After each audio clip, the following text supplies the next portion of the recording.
911, what's the address of the emergency? It's the highway coming west in the Logan. Curry, send an ambulance. Is he breathing? They say he's not breathing. Okay, can we start CPR? Hello, this is Mike Harper. I'm an emergency medical technician. We have 21085 echoes here.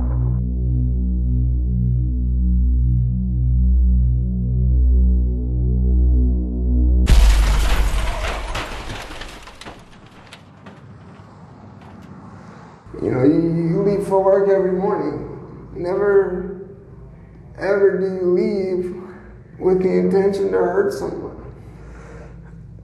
When I left that morning, that was definitely not my intention to hurt or harm anyone. And I took 2 lives. I looked around the room and I saw Jim's license in the hands of one of the police officers. And I just started crying and repeating the word no. Keith was my whole world. He had his work and he was so important to his work and his work for him. But for me, he was my whole world.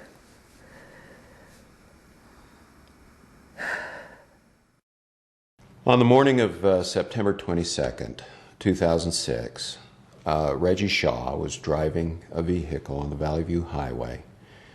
Another car was following him. It was driven by a fellow, Mr. Kaiserman. The driver of the vehicle ahead of me had seemed to be distracted most of the way over the mountain, had crossed over the center line on more than one occasion. And I do remember on that particular occasion of the accident that as he crossed over the center line, and you do the math in your head and you see the car coming, you think this is not going to be good. When Reggie's car crossed the center line and clipped this other vehicle, it caused the vehicle to spin out of control. Mr. Kaiserman's truck impacted the Fafaro vehicle. The combined speed of both vehicles would probably be close to 100 miles an hour.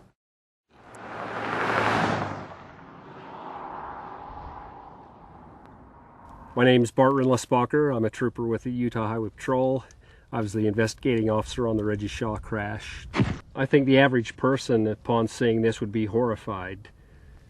I know that in my 15 years in law enforcement, I've dealt with this numerous times, and I still rarely sleep at night when I handle a fatality-involved accident. I was sending and receiving text messages when I drifted across the center line and struck another car. They were both killed on impact. And I remembered being so shocked that someone could be so selfish and irresponsible and killed my husband. Driving while texting is very comparable to driving while you're under the influence, and in fact it's more dangerous in many cases than driving while you're under the influence of alcohol. My name is David Strayer, and I'm a professor of psychology at the University of Utah. Drivers who are text messaging or even talking on their cell phone suffer from something called inattention blindness, where something as obvious as a gorilla walking across the street, you're blind to it. You don't see it because your mind is so preoccupied or absorbed with the phone conversation or the text message that you just don't see the obvious thing that everybody else would see. About 80% of accidents on our highway are due to some form of driver distraction, where your mind's taken off the road for some period of time. And given that we have upwards of 40,000 fatalities on the highway every year, it's a significant problem. You know, it pretty much runs my life. Everything I do on a daily basis is kind of centered around that accident and what happened. Things came easy for him. He athletics. I loved basketball. Just loved playing basketball, and he played football. He enjoyed that, and then he got into track, and he never ran track before, and didn't have anybody to run hurdles, and he said, oh, I'll do it. He just a special kid. I don't think anyone feels that Reggie Shaw is a bad person. There's nobody that feels that. He just made a terrible decision in texting. So we charged Mr. Shaw with negligent homicide. That is, by texting while driving, he wasn't exercising the due care that a person should use when they're driving a vehicle. You cannot believe the immense tragedy this case caused in so many people's lives. The fact that he killed 2 men, that has to be such a difficult burden. And I think he's a very, very good kid who did just a really dumb thing. He's going to jail. Cache County Jail. To Reggie, who's never been away from home unless it was for something positive, every day will seem like an eternity for him. He will be in general population, so he will be with people that have long criminal histories. He will be around some very unsavory people. We worked out a deal where Reggie had to go into different schools and do a presentation on the dangers of texting and driving. Okay, I was texting and driving. I was 19 years old.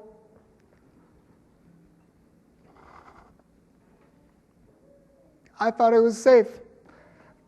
I thought it was something that I could do, that I could drive down the road and send a text message and be safe and drive just fine, not hurt anybody.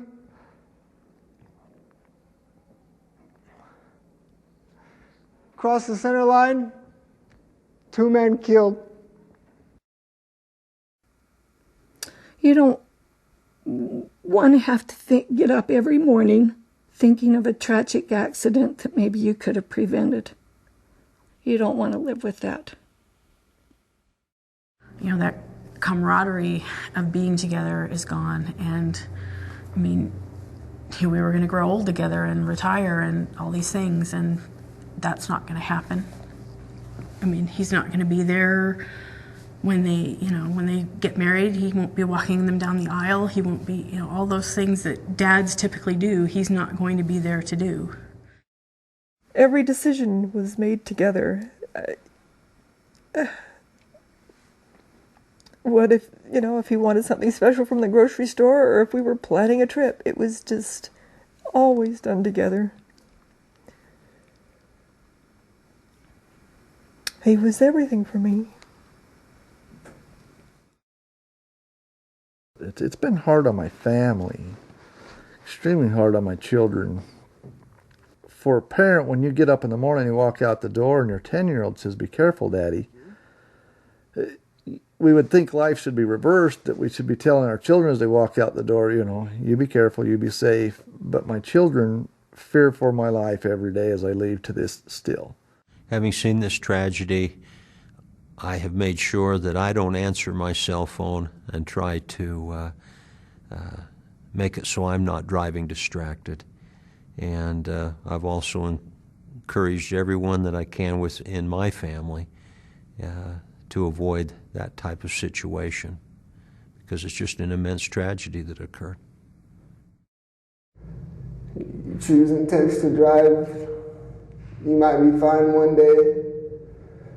Next day, you're going to be right here in the same seat. You're going to be hanging out with these same people, having the same thoughts I'm having.